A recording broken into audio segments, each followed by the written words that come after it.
Та хэд түрүүн Сеул хотын талаар бас ярьж байна. Одоо байгаа Ганнам дүүрэг хам өрнөхийн 100 уртал дээр ногоо тарьдаг. Хуучин түүхэндээ Сеул хотыг хүнсээр хангадаг ийм бүс нутаг байсан. Түүхэндээ бол хам өрн их үерэлдэг борооны улиралдаа хам өрнөхийн хойдолд маань Сеул хот маань төвлөрж байрлаж ирсэн. Мөх голоод авч чаддгүй байсан.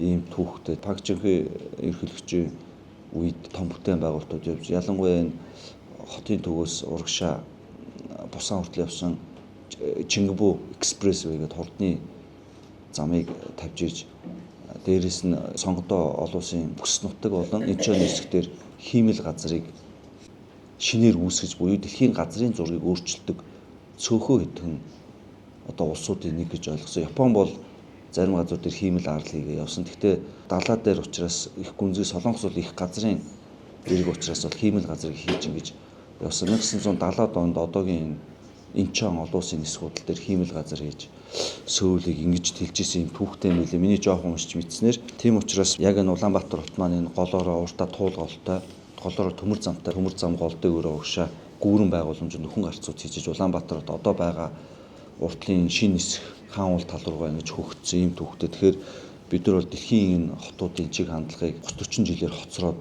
дагаал явж байгаа. Гэхдээ суралцах юмд бол их байгаа. Одоо энэ Солонгосын түүхээс авч үзэхэд хурдны зам, газрын бодлого, дээрэс нь нисэх буудлын төсөл, Америкийн том хувийн хвшлүүдийг яаж 1970-80 онд Солонгосын үндэсний компаниудтай хамтарч Поско гэдэг жишээнүүд байж байгаа тийм ээ. Орж ирж компаниуд хөгжсөн ийм түүх байна. Тэгэхээр 14 хот маань дэлхийн чиг хандлага дагсан судалгаан дээр үндэслэсэн. Тэгээ эрх мэдлийг төвлөрүүлж биш задлсан ийм жишг рүү явж байгаа. Гэхдээ мэдээж нийслэл хот энийг дангаар өгслийг хийж чадахгүй нь бол засгийн газар их хурлын асуудал. Бид нар бол яг ийм дэлхийн жишг рүү явъя гэдэг ийм судалгаа тооцоотой байж байгаа. Харамсалтай нь өнөөдөр бас манай Улаанбаатар хотын 20-40 ерхий төлгийн хурлаар татлагдаагүй байна. Тэгэхээр бол яг юуны засгийн газрын хэмжээнд бол бас их хурлын хэмжээнд бол удаашрч гацж байгаа ажлууд бас байгаа гэж хэлэх нь бол зөв баг. Тэгээ ер нь цаашдын хандлага бол эрх мэдлийг төвлөрүүлж биш задлж ийж энэ бол бас олон улсад менежментийн хувьдсан байгууллагууд дээр эрх мэдлийг төвлөрүүлэх шиг задлах